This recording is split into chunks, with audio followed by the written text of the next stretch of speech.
बिस्मिल्लाहिर्रहमानिर्रहीम। अस्सलाम वालेकुम। कैपिटल टॉक में खुश आमदेद। आज बहुत से मौज़ूआत हैं जिन पे हमने बात करनी है, लेकिन इन मौज़ूआत की तरफ जाने से पहले मैं आपको कुछ फूड फॉर थॉट देना चाहता हूँ।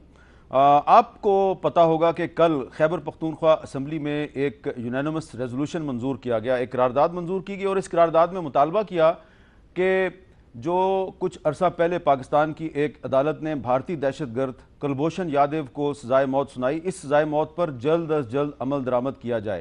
तो ये खैबर पख्तूनख्वा असम्बली का मुतालबा है, जिसमें कि तमाम बड़ी सियासी जमातें जो हैं वो इस मुतालबे में शामिल हैं। सवाल ये पैदा होता है कि एक तरफ आपकी एक सूबाई असम्बली की करारदाद है और दूसरी तरफ भारत की तरफ से एक प्रेशर क्रिएट किया जा रहा है कि इसकी कुलभूषण यादव की सज़ा पर अमल दरामद ना हो। तो बहुत से लोग जो हैं वो ये सवाल उठा रहे हैं कि काफ़ी साल पहले पाकिस्तान के एक मुंतखब वज़ीर आज़म जुल्फ़िकार अली भुट्टो को पाकिस्तान की एक अदालत ने सजाए मौत दी थी, तो उस वक्त पूरी दुनिया जो है वो पाकिस्तान से मुतालबा करी थी कि जुल्फ़िकार अली भुट्टो को फांसी ना दी जाए। सिर्फ अगर एक मुल्क था जिसने के मुतालबा नहीं किया था और जुल्फ़िकार अली भुट्टो के लिए रहम की अपील करने से इनकार किया था, तो उसका नाम भारत था। और भारत के वज़ीर आज़म मुरारजी देसाई ने ऐसी अपील करने से इनकार कर दिया था। लेकिन इसके बावजूद शेख ज़ैद बिन सुल्तान जो कि यूएई के सरबराह थे और शाह खालिद जो सऊदी अरब के सरबराह थे और तमाम आलम इस्लाम, जिसमें कि कर्नल कज़ाफ़ी से लेके और जो अमेरिका के सदर जिमी कार्टर थे, सारे शामिल थे। सब ने कहा कि फांसी ना दें भुट्टो को, लेकिन फिर भी भुट्टो साहब को फांसी दे दी गई।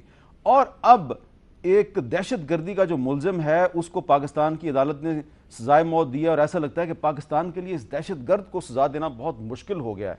तो फूड फॉर थॉट आपके लिए ये है कि आपको सोचना चाहिए कि आपके इलेक्टेड प्राइम मिनिस्टर को फांसी दे दी गई, जबकि पूरी दुनिया कह रही थी इसको फांसी ना दो, और कुलभूषण यादव जो है उसके बारे में इलेक्टेड जो नुमाइंदे हैं वो कह रहे हैं इसको फांसी दो, और रियासत जो है उसके लिए काफ़ी मुश्किल लगती है कि शायद इस दहशतगर्द को सजा देना काफ़ी मुश्किल हो जाएगा। तो ये एक छोटी सी बात थी जो मैं आपके गोशे गुजार करना चाहता था। और अब चलते हैं सियासत की तरफ। आपको पता है कि आज पीपल्स पार्टी के एक रहनुमा जनाब नूर आलम खान साहब पाकिस्तान तहरीक इंसाफ में शामिल हो गए। उन्होंने इमरान खान साहब के साथ खड़े होकर तहरीक इंसाफ में शमूलियत का ऐलान किया।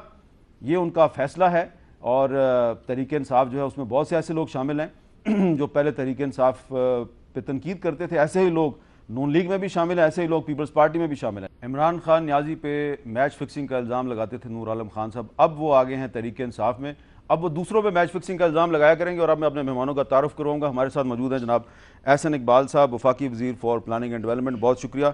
सेनेटर सलीम मांडवीवाला साहब, पीपल्स पार्टी के सीनियर रहनुमा और standing committee for finance revenue के सरबराह हैं। और मुराद सईद साहब, मुस्लिम पाकिस्तान तहरीक इंसाफ के रुकन कौमी असम्बली, बहुत शुक्रिया मुराद सईद साहब।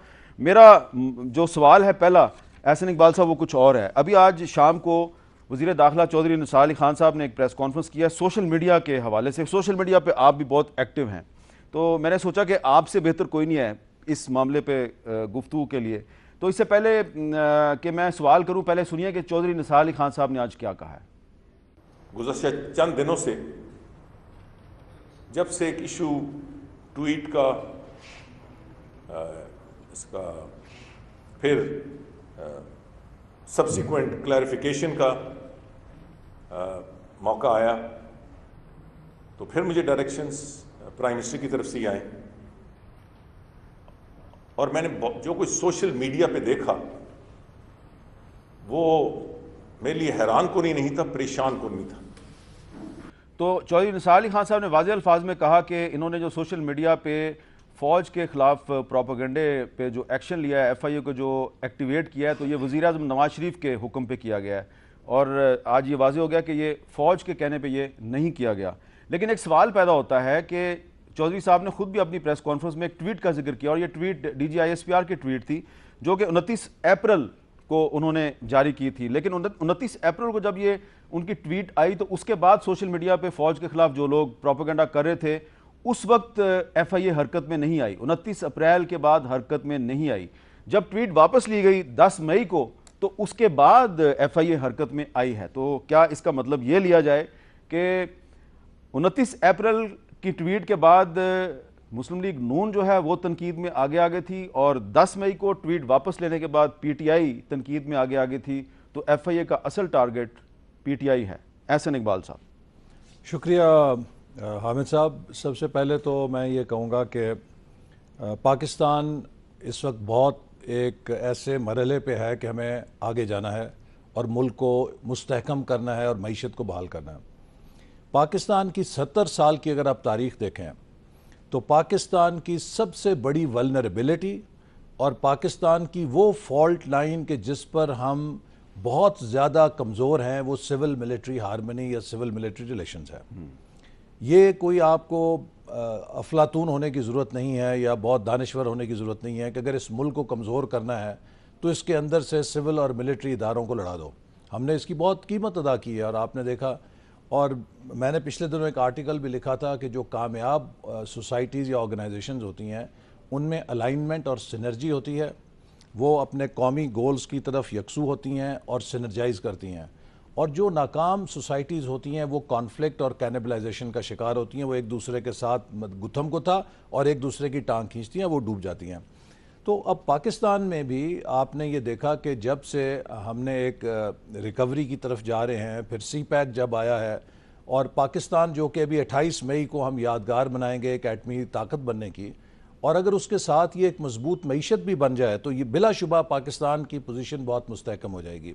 तो अगर पाकिस्तान को कमज़ोर करना है तो इसको अंदर से मुख्तलिफ जो इसके ताकत के मराकज़ हैं इन्हें आपस में लड़ाओ। अब ये बात भी मैं ज़रूर एक उजागर करना चाहूँगा कि ये बहुत अच्छा इक़दाम है हुकूमत की तरफ से और वजारत दाखिला की तरफ से कि उन्होंने एक तरफ की सफाई तो शुरू की है कि वो लोग जो फ़ौज के ख़िलाफ़ मुनाफरत करते थे या सिविल मिलिट्री इदारों के ख़िलाफ़ किसी किस्म की बदगुमानी का ज़रिया बनते थे उन पर कार्रवाई हो रही है। लेकिन उतना ही ज़रूरी है कि वो लोग के जो ख़ुद नाम नहाद ISPR के तर्जुमान बन के मीडिया के ऊपर बैठ के खुल्लम खुल्ला फ़ौज और सिविल इदारों और आइन के इदारों के दरमियान महाजराई की दावत देते हैं, ज़रा उनके केसेस का भी जायज़ा लिया जाए।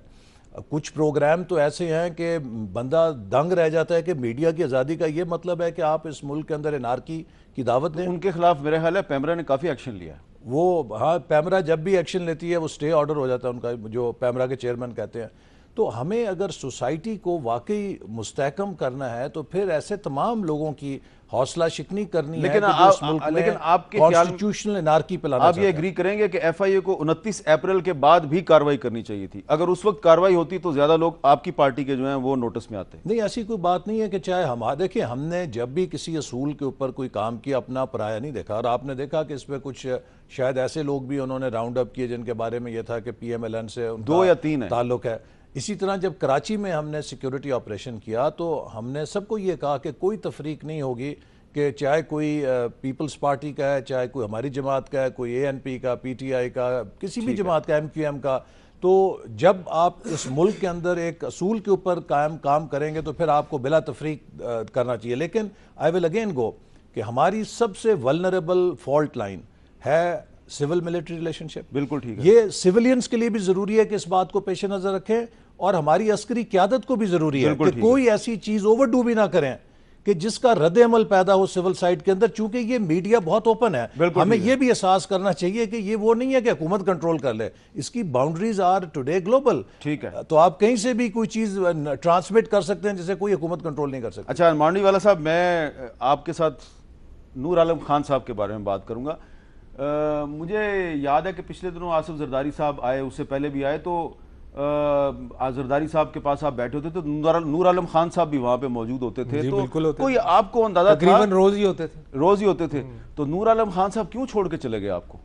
ये देखें जी, अब नूर आलम खान साहब के कोई अपने रीजंस होंगे, बट हमें तो जहाँ तक ये पता है कि कुछ ऐसी चीज़ें डेवलप हुई जो नूर आलम खान साहब खुद फेस नहीं कर सकते थे पार्टी में, और मैं समझता हूँ उसी वजह से वो छोड़ के चले गए। अच्छा। और ये उनकी अपनी गलती है कि वो उनको पार्टी छोड़नी पड़ी, पार्टी का इसमें कोई रोल नहीं। अपनी गलती क्या उनकी? अपनी गलतियाँ उनकी मेरे ख्याल कुछ ऐसी हैं कि कुछ कमिटमेंट्स उन्होंने की पार्टी को और कुछ क़यादत को, और वो फिर उनको फुलफ़िल नहीं कर सके, और उन्होंने सोचा कि बेहतर ये है कि मैं छोड़ के चला जाऊँ, क्योंकि मैं वो अब आप बड़ी मलफूफ सी बात कर रहे हैं, घुमा फिरा के, हमें समझ नहीं आ रही। नहीं मतलब अब प्रिसाइसली तो मैं नहीं कह सकता हामिद साहब क्या वजूहात थी, कुछ गाड़ियां वो लेके गए, कुछ चीज़ें लेके गए। गाड़ियां लेके गए जी जरदारी साहब से? जी जी। आम गाड़ियां थी? नहीं, मतलब ऑब्वियसली गाड़ियां थी उनके अपने इलेक्शन के लिए, या जब वो चाह रहे थे कि मैं सेनेट का इलेक्शन लड़ूंगा। वो बुलेट प्रूफ गाड़ी क्यों ली थी उन्होंने? आई डोंट नो, वो फील कर रहे थे कि शायद मैं कोई मेरे पे कोई ख़तरा है या कोई चीज़ है, तो वो लेके गए। और भी फिर वो वापस तो ले ली गई कुछ वो तो फिर उनको ऑब्वियसली कहा गया कि भाई अब आपने जब इलेक्शन नहीं लड़ना, आपने जब कुछ करना नहीं, तो बुलेट प्रूफ गाड़ी का क्या मकसद है। तो वो इवेंचुअली उन्होंने मेहरबानी की कि वो उन्होंने वापस कर दी पार्टी को। बट मेरा कहने का मतलब ये है कि रीजंस उनके अपने हैं, वो खुद समझते हैं कि मैं क्यों छोड़ के गया हूँ। अच्छा। और मैं सरप्राइज्ड हूँ कि पीटीआई ने उनको कैसे एक्सेप्ट कर लिया बगैर ये देखे हुए कि क्या वजूहात थी इनके छोड़ने की। पीटीआई ने तो बहुत से ऐसे लोगों को एक्सेप्ट किया है जो कि बहुत ज़्यादा पीटीआई के बारे में वायलेंट किस्म की क्रिटिसिज्म करते थे, और मैं मुराद सईद को इस मुश्किल में नहीं डालना चाहता क्योंकि इसका कोई कसूर नहीं है इस सारे मामले में। मुराद सईद, मैं आपसे ये जानना चाहता हूँ कि ये जो मैं एहसन इकबाल साहब से बात कर रहा था कि सोशल मीडिया पे जो एक्टिविज्म है, क्या इसकी कोई लिमिट्स नहीं होनी चाहिए? पीटीआई जो है, आपको याद होगा कुछ अर्सा पहले तक अगर कोई लोग जो हैं वो सिक्योरिटी एजेंसीज के रोल के बारे में सवाल उठाते थे तो पीटीआई का जो सोशल मीडिया सेल है वो उन पे गद्दारी के फतवे लगाता था। अब क्या वजह है कि पीटीआई के सोशल मीडिया सेल के लोग जो हैं उनको इस इल्ज़ाम में पूछगिछ की जा रही है उनसे कि आप फौज पे तनकीद करते हैं, क्यों, वाई? बिस्मिल्लाहिर्रहमानिर्रहीम।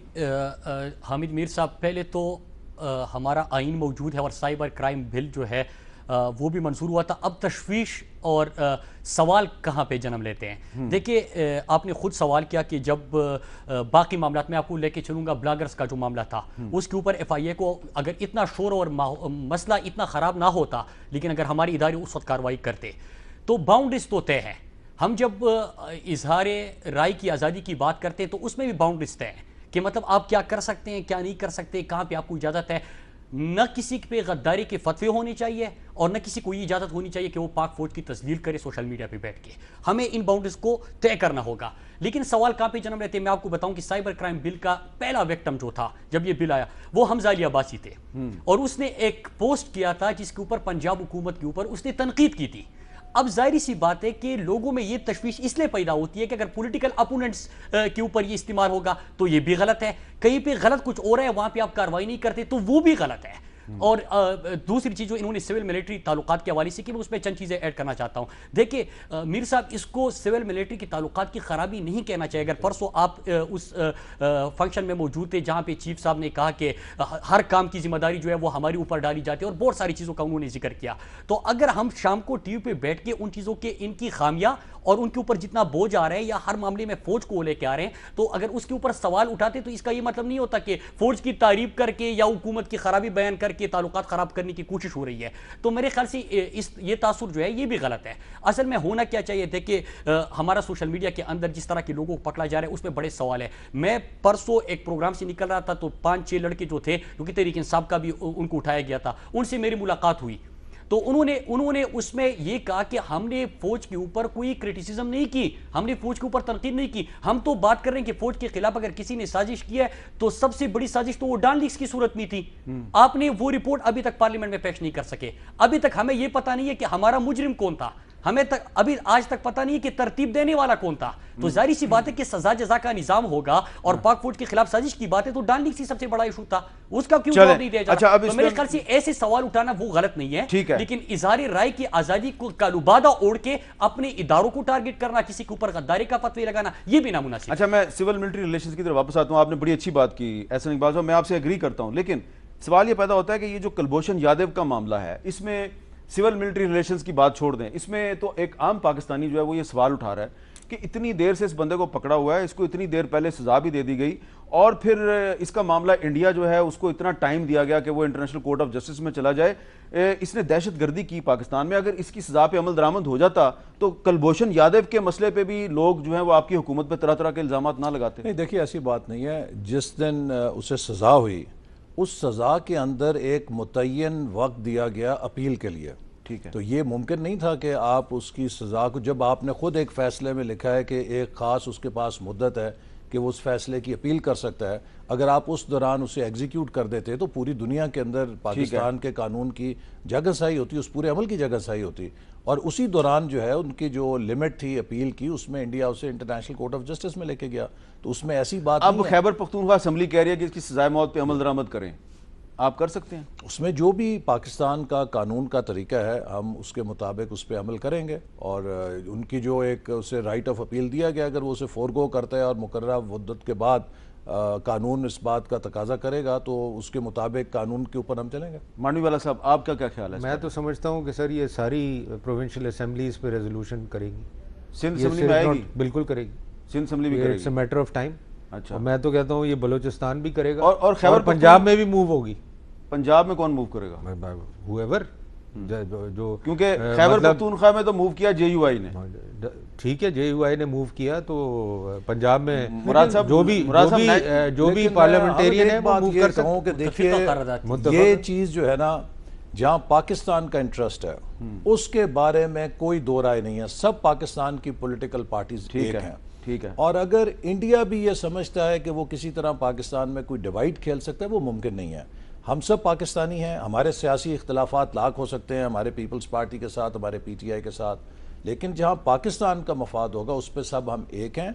और मैं नहीं समझता कि कोई भी हुकूमत, चाहे हम हो, चाहे पीपल्स पार्टी हो या कोई PTI हो, किसी भी हुकूमत में ये सलाहियत है कि वो पाकिस्तान के साथ चीट कर सकता है या पाकिस्तान के मफाद से खेल सकता है। अच्छा, हम सब ने ओथ लिया है पाकिस्तान के मफाद। अच्छा मुराद साहब, कौमी असम्बली में भी रेजोल्यूशन आ सकती है?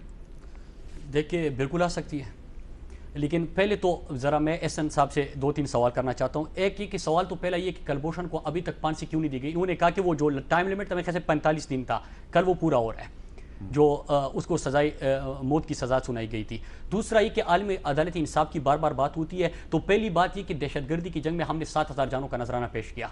जो बाकी मामला थे कश्मीर के अंदर जो जुल्म हो रहे हैं उसके ऊपर आलमी बरादरी क्यों खामोश है? कल आपने देखा कि हमारे प्राइम मिनिस्टर साहब गए थे अरब समिट जो था, वहाँ पे इंडिया पता नहीं कि दहशतगर्दी के लिए जानों का नजराना हम पेश करें, सबसे ज़्यादा शिकार उसका हम हुए, और उसके बाद जो है मेरे ख्याल से वो तो लग रहा था कल का मामला जो था जैसे ईरान के खिलाफ एक इत्तेहाद बन रहा हो, वो तो ऐसा लग रहा था जैसे पता नहीं कि इंडिया ने बड़ी कुर्बानियां दी हो इस जंग में। कलभूषण का मामला ऐसे, यहाँ पे सवाल मीर साहब जन्म क्यों ले रहे हैं? इसलिए सज्जन जंदाल आया, हमने सवाल पूछा, हमने कहा कि सज्जन जंदाल कैसे आया था, तो उसका कोई जवाब नहीं मिला। एडजर्नमेंट मोशन खुद मैंने मुंह किया था कौमी असम्बली के अंदर, मुझे उसका जवाब मिला कि ये बस खबरों में एक खबर आई थी और इसका हकीकत से कोई सरोकार नहीं है। वो भाई आया भी था, वो गया भी, लेकिन क्या जो इंडिया के अंदर आर्टिकल्स आ रही थी और इंडिया की मीडिया को अगर आप फॉलो करें उसमें क्या कह रहे थे? उसमें ये कह रहे कि सज्जन जंदाल प्राइम मिनिस्टर से मिलने गए कलभूषण के हवाले से बात करने के लिए, तो आप क्यों इस किस्म के मतलब इल्जाम अपने सर ले रहे हैं? ये सवाल है। और पाकिस्तान के अंदर उसने दहशतगर्दी की कार्रवाइयों का खुद इकरार एतराफ कर चुके हैं, तो उसके बाद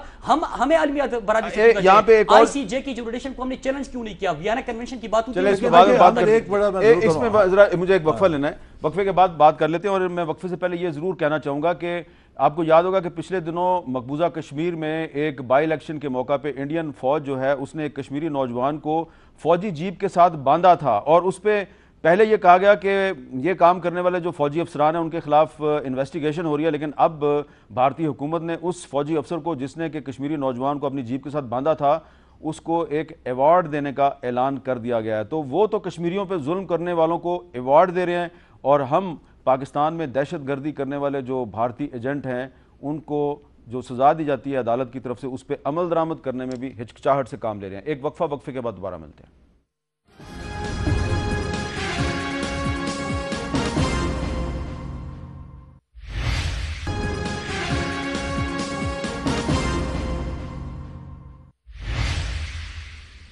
वक्फे के बाद गुफ्तगू में दोबारा खुशामदेद। पाकिस्तान के बहुत से मसाइल का हल रूल ऑफ लॉ है, कानून की बालादस्ती है, लेकिन जब कानून का इस्तेमाल कुछ सियासी मसलहतों और सियासी मकासद के लिए किया जाए तो फिर सवालात खड़े हो जाते हैं। जैसे कि आज पता चला है कि नैब जो है उसने मुस्तफ़ा कमाल साहब को कल बुला लिया है, उन पे पूछा जाएगा कि जी आपने ये कुछ ज़मीनों पे कब्ज़ा किया है, इतनी देर से बुलाया है, पहले क्यों नहीं बुलाया?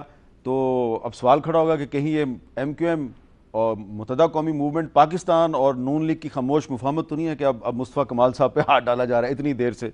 अगर डालना था तो पहले डालते। लेकिन मैं आपसे पूछना चाहता हूँ एहसन इकबाल साहब कि आज हनीफ अब्बासी और दानियाल अजीज साहब दोनों आपके साथी हैं, उन्होंने कहा जी कि इमरान खान एक इश्तिहारी मुल्ज़िम है और ये सुप्रीम कोर्ट में आता है, चीफ जस्टिस के सामने बैठता है और वापस चला जाता है, इश्तिहारी मुल्ज़िम को क्यों नहीं पकड़ा जा रहा।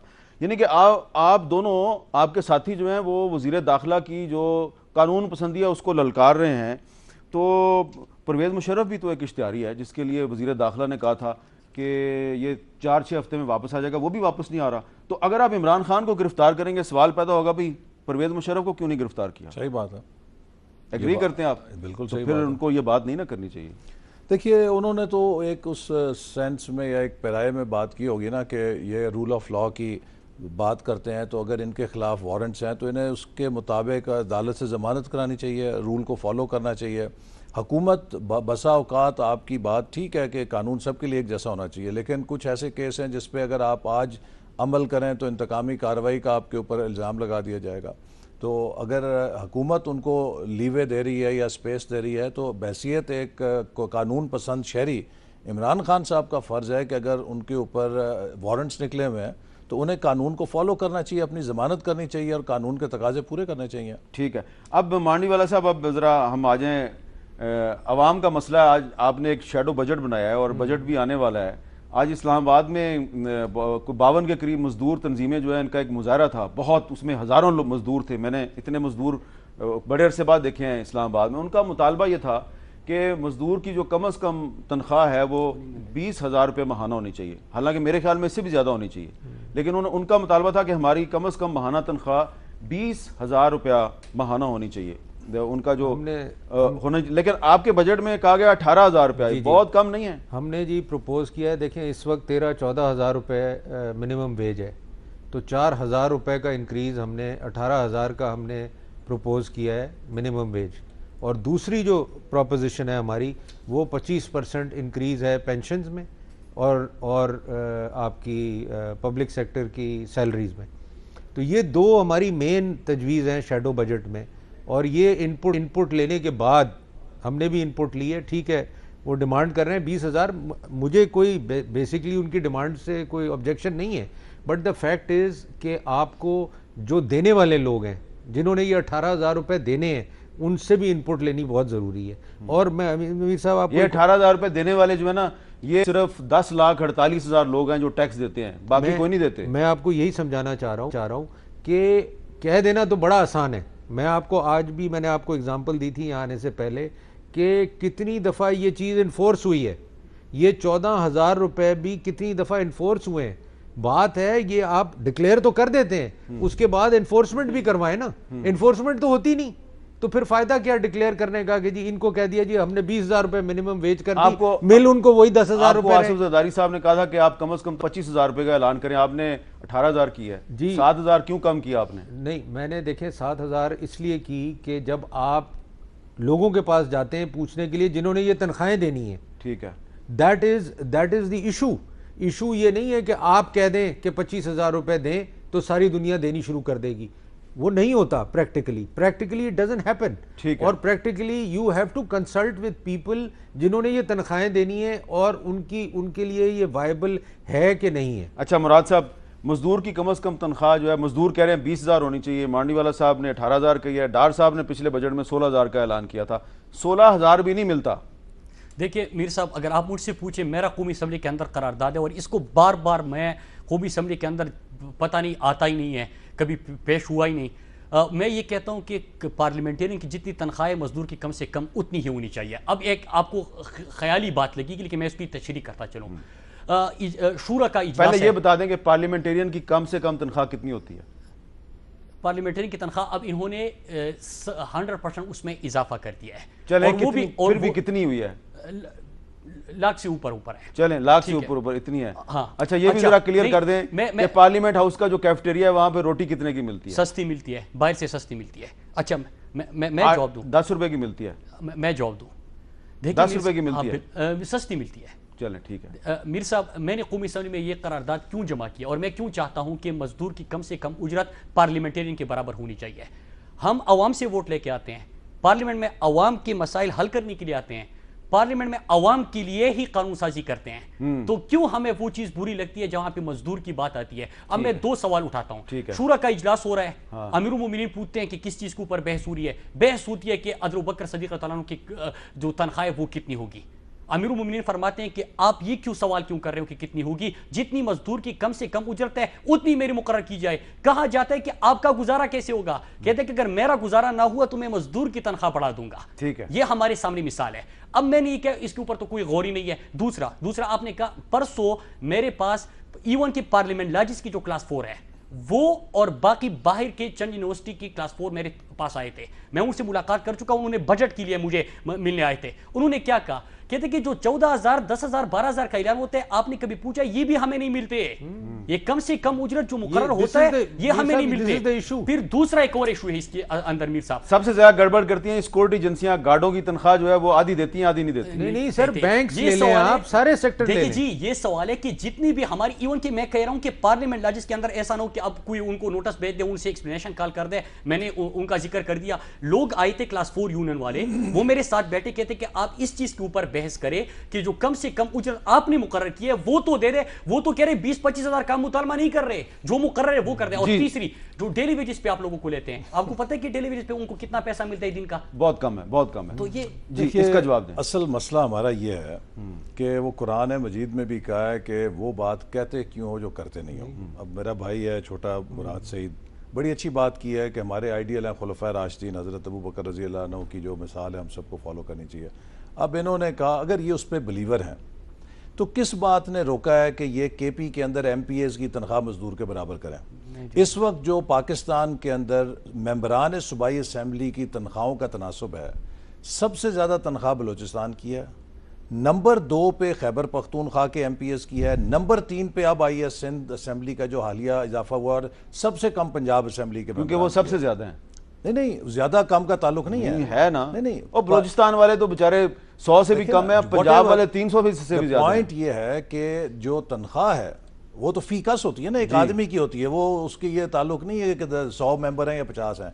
एक मेंबर सूबाई असम्बली सबसे जो सेकंड हाईएस्ट मरात ले रहा है वो खैबर पख्तूनख्वा का ले रहा है। ठीक है, क्या वजीर आला खैबर पख्तूनख्वा ने मजदूर के बराबर अपनी तनख्वाह की है?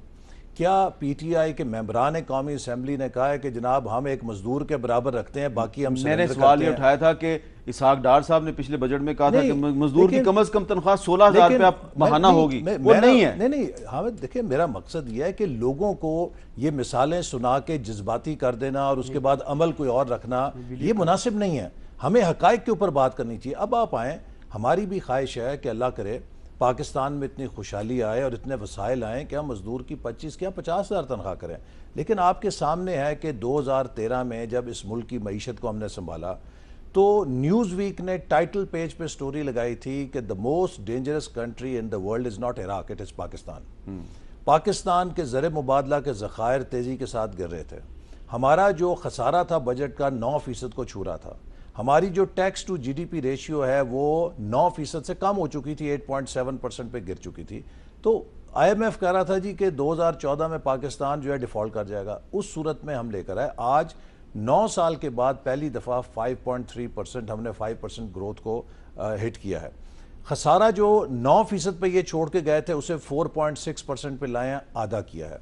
इसी तरह जो ज़र मुबादला के ज़खायर हैं जो 8 अरब डॉलर तक गिर गए थे वो अब 22 अरब 23 अरब तक वापस आए हैं। स्टॉक मार्केट जो 13,000 पे गिर चुकी थी इनके दौर में, आज वो 50,000 से ऊपर गई है। लोड शेडिंग खत्म नहीं हुई। लोड शेडिंग भी इंशाल्लाह खत्म होगी, इसलिए कि एक मंसूबा लगाने के लिए 3 से 4 साल लगते हैं।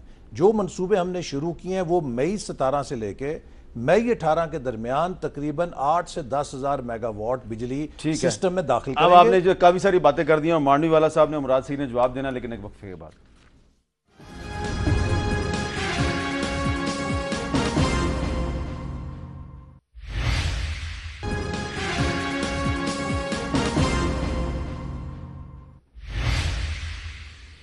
वक्फे के बाद कैपिटल टॉक में दोबारा खुशामदेद। वक्फे से पहले एहसन इकबाल साहब जो हैं उन्होंने बड़े ही एक तसलसल के साथ हुकूमत की कामयाबियों को उन्होंने बयान किया है। मांडी वाला साहब, और लगता है कि अब आपके पास कोई जवाब नहीं है। जी बिल्कुल जवाब है मेरे पास, सारे जवाब मैं लेके आया हूं, बिल्कुल लेके आया। अच्छा, देखें, मैं भी इनको फिगर्स ही बताऊंगा जो अभी एहसन साहब ने बताएं। एक्सपोर्ट जो थी वो जनाब 24 बिलियन बल्कि 25 बिलियन को टच कर गई थी 2013 में। आज एक्सपोर्ट जो है वो 20 बिलियन पे आ गई है, नीचे आ गई है। नीचे। $4 बिलियन एक्सपोर्ट जो है वो 4 साल में कम हुई है। ठीक है, ठीक है ना। इंपोर्ट की आप इंटरेस्टिंग फिगर, चलें ये तो कम हुई है, इसको चैलेंज कर सकते हैं कि नहीं। इंपोर्ट सुने आप, $120 $130 पर बैरल हम फ्यूल इंपोर्ट कर रहे थे मीर साहब, आपको याद होगा कितनी तबाही थी उस वक्त। हाँ। और 44 बिलियन, मैक्सिमम 45 बिलियन तक इंपोर्ट गई थी हमारी। और अभी पिछले 3 साल से आधी कीमत फ्यूल की हुई है पर बैरल, $40 पे आ गया, मैक्सिमम $50 पे। आप इमेजिन करें आज भी इंपोर्ट बिल 45 बिलियन है। अच्छा, और मेरे हिसाब से ये डिजास्टर है, इसलिए कि लोगों ने गाड़ियां बहुत खरीदनी शुरू कर दी। नहीं देखें, that is projects, infrastructure, that is beside the point, that is beside the point. Point. वो कहे जी पावर के प्लांट्स आ गए, हर साल ही आते रहे पावर के plants. And the point is, इसके आगे चलें आप, short term debt, external debt की मैं बात कर रहा हूं, अब डॉलर्स की, हाँ, वो कितना, रुपी की नहीं बात कर रहा। शॉर्ट टर्म डेट 342% बढ़ा है। अच्छा, मतलब ये हिस्टोरिकल, मतलब आज तक कभी इतना शॉर्ट टर्म डेट नहीं बढ़ा पाकिस्तान का। यू नो, एक्सटर्नल डेट हमारा 63 पे था, आज 70 बिलियन पे आ गए। कोई फिगर मैं आपको दूं, एक सवाल, external debt and liability 73 billion, 72 billion, ये 73 बिलियन जिसको कहा जाता है external debt, this includes public debt and private debt. हमारे वक्त आप भी यही पब्लिक था, डेट की बात कर रहे हैं। नहीं, मैं कोई सेपरेट नहीं कर रहा, नहीं, मैं उस वक्त भी यही था, नहीं, कोई सिनारियो चेंज नहीं हुआ, फॉर्मूला चेंज नहीं हुआ। अगर आप उसको, मैं उसी की बात कर रहा हूं। मैं आपको पब्लिक डेट पे बताता हूं। आप जब हुकूमत में आए थे तो उस वक्त जो डेट टू जीडीपी रेशियो थी वो थी 53.1% 2008 में। जी जी जी। 2013 में ये थी 60.2%। जी जी। 2016 जून को भी ये थी 60.2%। तो हमने वही मेंटेन की हुई है जो हमें विरसे। अच्छा, अब जरा आगे चलें। मैं सर ये जरा कंप्लीट कर लूं। एग्रीकल्चर सेक्टर जो हमारा मेन सेक्टर है, मैं आपको बताऊं, इट इज नेगेटिव। ये कभी हिस्ट्री में नहीं हुआ हामिद साहब कि एग्रीकल्चर आपका नेगेटिव चला गया। सही कह रहे हैं, बिल्कुल सही कह रहा हूं, ये स्टेट बैंक के फिगर। अब बाकी बातें आप बताएं। फिगर नहीं है। देखिए मीर साहब, एक मिनट, ये ऐसे साहब जरा मुराद को दो बातें पॉजिटिव ग्रोथ है। सर्वे आप जो मर्जी आए कराते रहे, जो स्टेट बैंक कह रहा है वो सही है। सलीम मंडीवाला साहब ने जो बात की है उसको आगे मैं लेके चलता हाँ, हूं। ठीक है। देखिए अभी एग्रीकल्चर सेक्टर जो इनका ग्रोथ है, इनका अपना जो सर्वे वो बता रहे हैं कि नेगेटिव ग्रोथ जो हुई है वो पाकिस्तान की तारीख में पहली दफा हुई है। अच्छा, जरा ट्रेड डिफिसिट इनका देख लीजिए, ये पहुंचे 38.8% पाकिस्तान में, ये पहली दफा, मतलब इनके दौर में, इन्होंने तो वादे किए थे ना, वो जो एक्सपोर्ट्स है वो आपके कम हो गए, वो तो इन्होंने बता दिया। फिर जो अब ये जीडीपी ग्रोथ का कह रहे हैं कि हम 5.7% इनका टारगेट था। पिछले 3 साल भी इन्होंने कभी बारिश का, आपको याद होगा पार्लियामेंट में जब सागदार साहब खिताब कर रहे थे तो उन्होंने धरने का पहले साल का, अगले साल मौसम की खराबी का जिक्र किया। पता नहीं इस साल क्या कहेंगे, क्योंकि एशियन डेवलपमेंट बैंक, IMF और वर्ल्ड बैंक ने कह दिया है कि अपने टारगेट ये फिर अचीव नहीं कर सकते। फिर उसके बाद ह्यूमन डेवलपमेंट इंडेक्स पे आप जरा देखिए, क्योंकि इंसानों पे खर्च करने की बात होती है, पाकिस्तान जो है वो बांग्लादेश और इन ममालिक से भी पीछे चला गया। 147वां नंबर है पाकिस्तान का, UN की रिपोर्ट कह रही है। तो ये जितने इनके वादे थे, ये सर टेक्सटाइल मिल आपके बंद हो रहे हैं। अब जरा आपने बिजली का सवाल किया था, गर्मी है मीर साहब, मैं इसके ऊपर 1 मिनट लूंगा। देखिए इस वक्त पाकिस्तान के अंदर आज के दिन 12,700 मेगावाट जो है वो हमारी जनरेशन है। हमारी जरूरत कितनी है? 18,000 मेगावाट से तजावुज कर गई है, 19,000 मेगावाट तक है। लोगों को मिल कितनी रही है, अब सिस्टम में कितनी जा रही है, क्योंकि आपका जो ट्रांसमिशन लाइन खराब है, और ट्रांसमिशन लाइन जब खराब अच्छा, मेरा वक्त 10,000 मेगावाट है, 7,000 मेगावाट ये शॉर्टफॉल कैसे पूरा करेंगे? मैं इसको बताऊं, पहली बात इन्होंने एग्रीकल्चर की इनके फिगर्स 1 साल पुराने हैं। ये नेगेटिव ग्रोथ 2015-16 की बात कर रहे हैं। 2016-17 में 3 इनके पास स्टेट बैंक के फिगर्स हैं। नहीं, ये पूरा पिछले साल ले लें, मैं इनके लिए लाया हूं, मैं आपको देने के लिए लाया। मैं आपको बता रहा हूं, मैंने आज ब्यूरो ऑफ स्टैटिस्टिक्स का भी वेबसाइट विजिट किया, इकोनॉमिक सर्वे भी इनकी देखी, मैं आज की दिन मेरे भाई सुन लेना, आप वेबसाइट अपनी अपडेट कर लें। इस साल के जो ग्रोथ रेट है एग्रीकल्चर का 3.5% है। राइस की बेहतरीन क्रॉप माशाल्लाह, गंदम की बेहतरीन क्रॉप माशाल्लाह, और कॉटन की बेहतरीन क्रॉप हुई है। इस दफा एग्रीकल्चर में 3.5% ग्रोथ रेट रही है। इसी तरह मैं इनको ये भी अर्ज करूं कि हमारे पास इस वक्त जो जनरेशन है वो तकरीबन 17,000 मेगावाट पे पहुंच गई है, लेकिन डिमांड भी ग्रो करके 20,000 पे चली अच्छा, गई। मेरा वक्त खत्म हो गया। ये 10,000 मेगावाट जो ऐड होने जा रहा है इस साल के अंदर, इंशाल्लाह हम अगले साल इस साल के अंदर ऐड कर लेंगे। जी चलिए, इंशाल्लाह मैं आसान उससे हम बना काबू पा देता हूं, लेंगे। आसान बना देता हूं। वो नाम बदलना कहाँ 7,000 गया? मेगावाट का शॉर्टफॉल पीपल्स पार्टी के दौर में भी नहीं आया था, इनके दौर चले में आया। चले, नंबर बहुत बहुत 2, शुक्रिया आप तीनों का, बहुत बहुत 12,700 शुक्रिया। मेगावाट आज ये दे रहे हैं जनरेशन। अच्छा, नहीं, आप फिगर चलें, आप ये देख करें, इसहाक एक डार साल साहब ने 2 दिन में बजट पेश करना है, उसमें दूध का दूध और पानी का पानी हो जाएगा, लेकिन मजदूर तबका जो है वो तवक्को कर रहा है मौजूदा हुकूमत से, इसहाक डार साहब से, कि मजदूर की जो कम अज़ कम माहाना तनख्वाह है वो 20,000 होनी चाहिए। उन्होंने पिछले साल 16,000 अनाउंस की थी, वो बहुत कम है। अब मजदूर कह रहे हैं कि ये 20,000 की जाए, और अगर वो कर देंगे तो यकीनन उनको लोग दुआएं देंगे। इजाज़त दें, अल्लाह हाफ़िज़।